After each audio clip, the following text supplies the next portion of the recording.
Sobat PTG, selamat datang dalam podcast Talk with Young Generation. Dan untuk episode kali ini kita kedatangan dua orang tamu yang spesial. Yang pertama ada Ibu Gembala dari GKKI SLCC, ada Tante Ana. Shalom Sobat PTG yang terkasih. Nah yang kedua ada juga Ci Iren.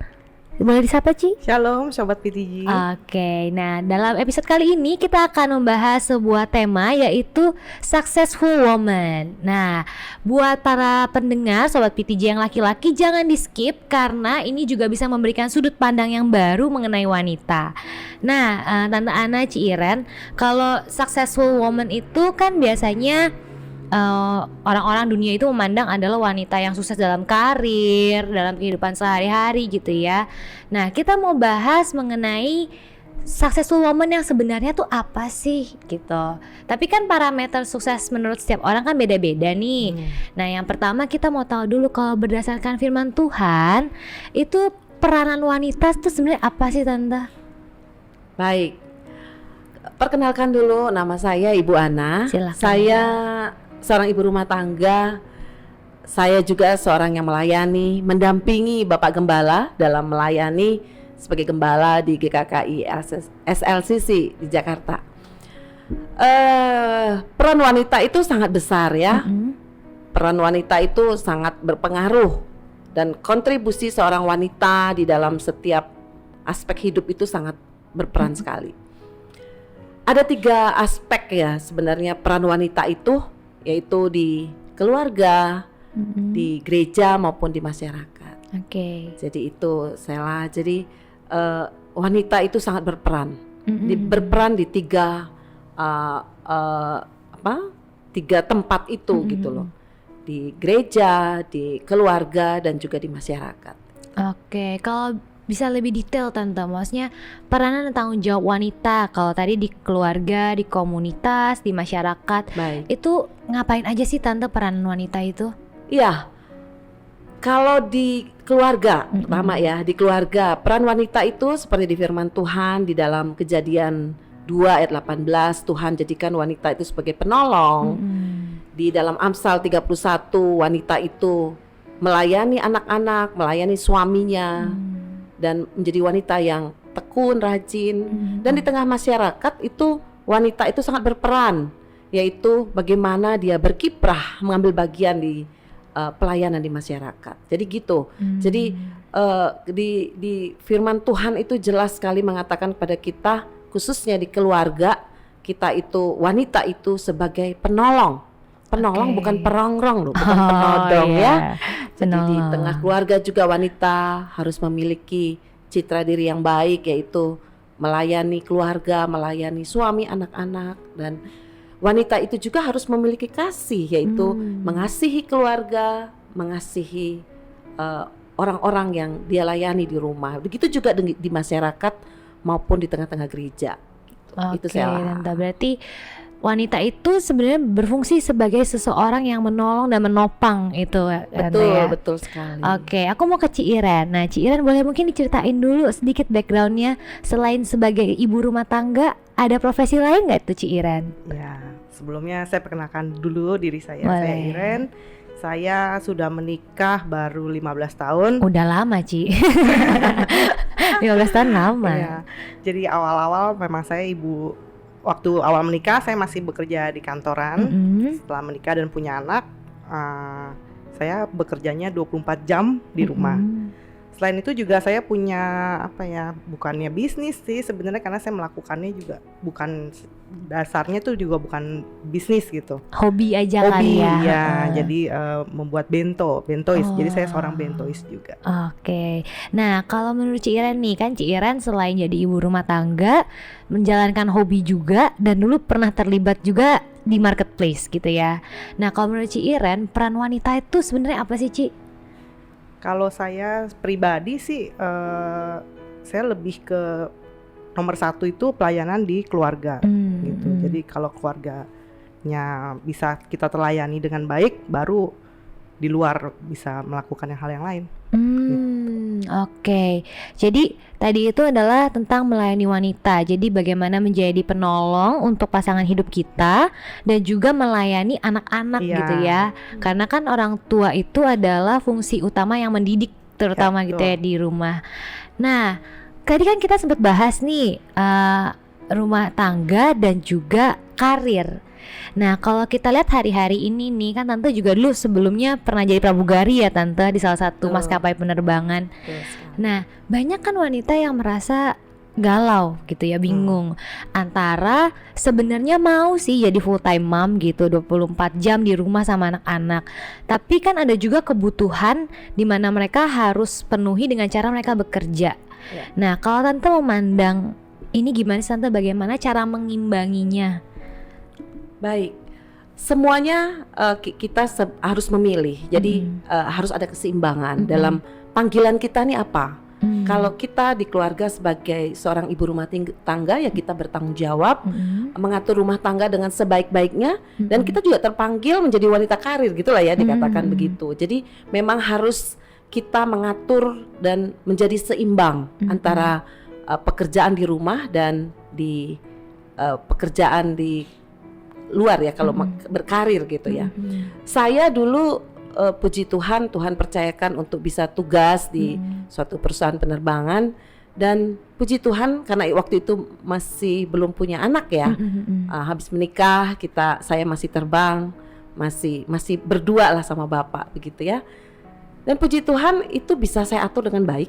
Kita bertanggung jawab mengatur rumah tangga bersama-sama dan tidak lepas juga gitu loh, maksudnya rumah tangga berjalan dengan baik, karir berjalan dengan baik, dan puji Tuhan.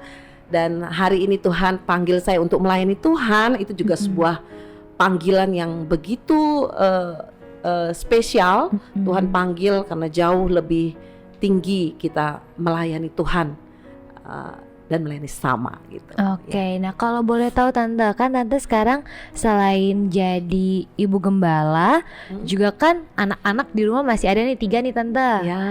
Nah, Tante bagi waktunya gimana sih biar sama-sama seimbang, yang di rumah keurus, tapi pelayanan Tante juga berjalan dengan baik? Puji Tuhan, anak-anak bisa terhandle dengan baik karena kami selalu didik dan ajar untuk bagaimana belajar mandiri, tidak bergantung penuh kepada orang tua, tetapi kita punya tanggung jawab sebagai orang tua mendidik mereka untuk beribadah dengan sungguh-sungguh. Karena kalau kita beribadah dengan sungguh-sungguh, maka seperti Bapak Gembala selalu ajar, kita melakukan pekerjaan Tuhan dengan baik, maka Tuhan akan menyelesaikan urusannya kita gitu. Jadi kita memberi bertanggung jawab sebagai orang tua, mendidik mereka, membesarkan mereka dengan hormat takut akan Tuhan, dan mereka menjadi pribadi-pribadi yang setia melayani Tuhan. Dan mereka, puji Tuhan, mereka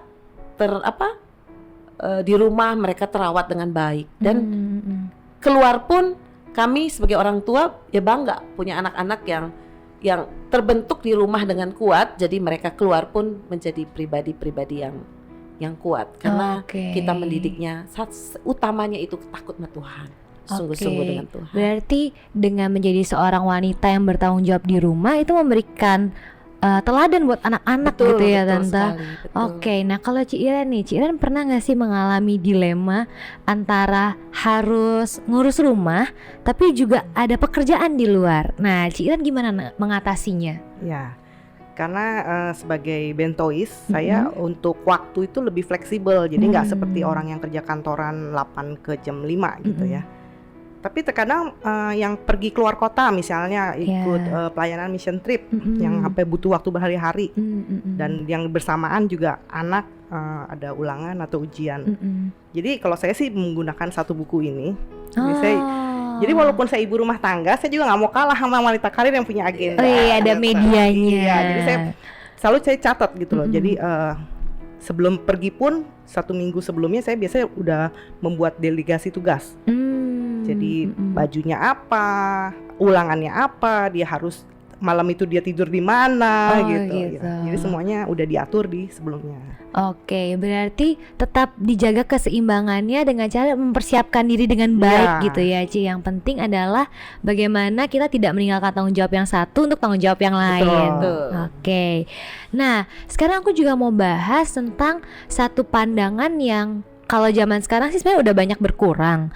Tapi mungkin dulu ini Ci Iren dan Tante mungkin mengalami gitu ya, bahwa wanita itu posisinya ada di bawah pria gitu. Dalam pandangan gini, aku pernah lagi ngobrol sama temen gitu ya. Aku kan cerita dalam waktu 5 tahun aku mau perusahaannya seperti apa nih. Nanti aku mau punya investasi ini dan ini. Terus dia ngomong gini, wah kalau lu kayak gitu sih makin susah deh cowok yang mau ngedeketin. Wah berarti kan pandangan seperti ini masih ada bahwa levelnya perempuan itu nggak boleh di atas laki-laki. No offense ya laki-laki ya. Tapi maksudnya bagaimana menurut Ci Iren dulu deh, pandangan kayak gini tuh gimana sih Ci? Kalau saya pribadi gini, tergantung kembali lagi ke masing-masing orangnya. Jadi kalau memang kan firman Tuhan kan bilang istri harus tunduk sama suami. Iya. Tunduk itu kan berarti bukannya diinjak gitu. Jadi kalau memang istri memutuskan untuk mempunyai karir yang maksudnya penghasilan sendiri, ya itu sih nggak apa-apa gitu, karena kan memang istri juga harus menolong suami. Nah tapi kalau misalnya nih penghasilan istri jauh lebih tinggi daripada suami, nah itu kembali lagi ke orangnya, apakah dia tetap bisa tunduk sama suami atau dia justru menanduk suaminya karena penghasilan suami lebih rendah gitu.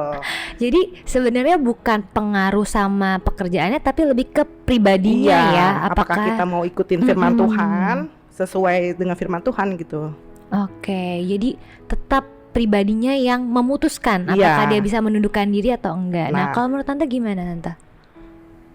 Pandangan saya, kalau dulu mungkin wanita merasa aduh di rumah aja atau lebih baik laki-laki yang kerja. Tapi dengan perkembangan zaman yang semakin modern ini, sekarang posisi laki-laki dan wanita itu sejajar loh. Karena jangan salah, kalau banyak loh wanita-wanita yang punya peran yang hebat, pemimpin-pemimpin tuh banyak seorang wanita juga. Tapi dibutuhkan apa? Tetap mengingat posisi wanita itu. Jadi wanita tuh kita harus, sekalipun posisi kita tinggi, penghasilan kita besar, tetap kita kepada firman Tuhan. Seperti tadi Iren bilang, kita tunduk pada suami. Tunduk tuh bukan berarti kita ngekor terus yang dia salah, apa kita salah, tetap kita tidak gitu loh. Tapi kita tunduk itu tidak nanduk gitu loh. Tidak tanduk. Tetap menghargai suami, mengasihi suami, mengasihi pasangan kita, sekalipun mungkin banyak dari para laki-laki yang mungkin atau suami yang punya penghasilan yang lebih kecil, tapi tetap wanita tuh harus punya kerendahan hati. Dia harus punya kerendahan hati dan jadi wanita yang tahu diri. Itu saya suka ya, karena saya selalu berprinsip di hati saya, sebesar apapun tinggi posisi kita atau penghasilan kita, tetap wanita tuh harus tahu diri lah ya, tahu diri bahwa kita posisi kita itu di bawah suami, jadi kita menghargai suami. Kalau kita punya hati itu, maka rumah tangga kita juga jadi adem gitu ya. Berarti wanita boleh punya prinsip tapi harus tetap menundukkan diri di bawah pasangannya gitu ya. Ci Iren yang mau ditambahin nggak mengenai ini? Nah itu kan kalau penghasilan istri lebih tinggi.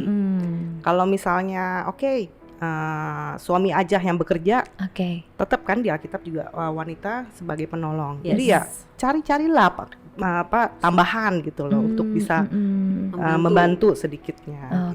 Mungkin kayak Ci Iren ya bisa hobi jadi pekerjaan gitu. Iya benar-benar. Berarti sebenarnya laki-laki nggak perlu merasa insecure ya. Kalau wanitanya penghasilan lebih besar itu kan justru menolong dia gitu ya. Selama dari awal mungkin dibicarakan bahwa wanitanya mau nggak menundukkan dirinya di bawah si pasangannya ini gitu. Nah selanjutnya nih Tante Ana dulu. Nah menurut Tante ada nggak sih hal-hal yang bisa kita lakukan supaya kita tuh bisa setidaknya menolong mengubah paradigma yang ada di masyarakat tentang wanita ini? Maksudnya wanita yang di bawah laki-laki tadi itu. Baik, itu semua kalau kita merubah pola pikir kita. Jadi saya rasa wanita-wanita yang selama ini mungkin merasa punya posisi yang tinggi atau punya penghasilan yang lebih tinggi dari suami, itu harus banyak belajar, merendahkan hati, merendahkan diri untuk menghargai pasangannya dan pola pikirnya. Karena selama ini kadang lingkungan bisa mempengaruhi ya. Orang-orang terutama wanita-wanita karir suka lupa gitu kalau sama keluarganya. Ingat bahwa Tuhan mengingatkan kita dalam kita berumah tangga tetap kita taat pada firman Tuhan, yaitu kita menjadi laki-laki mengasihi istri dan istri tunduk pada suami gitu loh. Jadi marilah jadi wanita-wanita yang maksimal sebenarnya ya. Jadi sekalipun nih kalau ada laki-laki yang bekerja terus wanitanya tidak bekerja, apa yang dia buat? Yaitu mengurus rumah tangga dengan baik. Karena menjadi ibu rumah tangga tuh bukan juga pekerjaan nganggur loh gitu. 24 jam. 24 jam itu juga bekerja karena itu juga menolong suaminya untuk bagaimana supaya rumah tangga itu berjalan dengan baik, dengan penuh kasih. Itu kan diperlukan wanita-wanita yang sekalipun dia hanya bekerja di rumah tetapi dia bertanggung jawab di rumahnya, mengatur suaminya, mengasihi suaminya, mengatur anak-anaknya, dan rumah itu jadi tentram. Oke. Karena rumah itu kan perlindungan utama gitu ya Tante. Berarti kalau rumahnya tenang, berarti seluruh anggota keluarga pun akan ikut tenang gitu ya. Suaminya juga bekerja dengan tenang. Iya, berarti sebesar itu peran wanita dalam satu rumah ya. Besar. Oke, nah kalau menurut Ci Iren gimana Ci? Supaya orang-orang tuh nggak berpikiran bahwa laki-laki dan wanita itu tuh ada perbedaan level gitu. Nah menurut Ci Iren baiknya seperti apa sih yang harus kita lakukan gitu? Ya itu kembali lagi ke yang tadi firman Tuhan, semuanya menjalankan sesuai dengan yang Tuhan suruh. Oke, akan kuncinya jadi sih sebenarnya satu, taat aja gitu loh. Betul. Tuhan suruh apa ya lakukan seperti yang Tuhan suruh. Jadi semua akan teratur kalau semuanya taat sesuai dengan dan firman tahu Tuhan posisinya ya. adanya di mana. Oke, nah agak menyimpang sedikit ya. Aku mungkin mau lebih dengar sharingnya Tante Ana dan Ci Iren gitu ya. Nah Ci Iren setelah punya anak menjadi bentois gitu ya, ada lagi nggak sih yang Ci Iren masih mau lakukan gitu? Masih ada cita-cita nggak sih Ci? Apa sih yang belum kesampaian? Apa ya, kalau saya sih soalnya dari pertama jadi bentois itu pun juga semuanya kan semua berdasarkan anugerah, bukannya karena kemampuan saya. Wah, saya punya cita-cita mau jadi bentois nggak pernah terpikirkan gitu loh. Jadi semuanya memang anugerah aja sih. Jadi ya mungkin lebih ke bentonya itu bisa dipakai untuk lebih melayani Tuhan. Wah, ini keren banget. Jadi selain berperan di keluarga, Ci Iren pengen bisa juga berperan di masyarakat dengan bentonya. Karena kan yang aku tahu Ci Iren ada beberapa kali melakukan pelatihan-pelatihan juga ya Ci. Nah kalau Tante Ana nih, kan selain tadi jadi ibu gembala, jadi ibu rumah tangga, dan juga di masyarakat tuh berperan ya Tante? Ya. Jadi ibu RT ya Tante ya? Iya. Wah mantap ini. Puji Tuhan. Nah kalau Tante berperan di masyarakat gimana Tante? Iya, saya bersyukur Tuhan percayakan itu ya. Di tengah keluarga mengatur rumah tangga dengan baik. Di gereja kita melayani jemaat. Dan Tuhan percayakan melayani di masyarakat. Nah itulah yang saya rasakan betapa Tuhan tuh hebat gitu loh. Karena bersinergi keluarga, gereja, masyarakat tuh indah sekali gitu loh. Jadi apa-apa yang kita bisa kita dapatkan dalam pelayanan kita bisa terapkan, kita membantu orang lain, kita berkiprah di tengah-tengah masyarakat menjadi berkat gitu loh.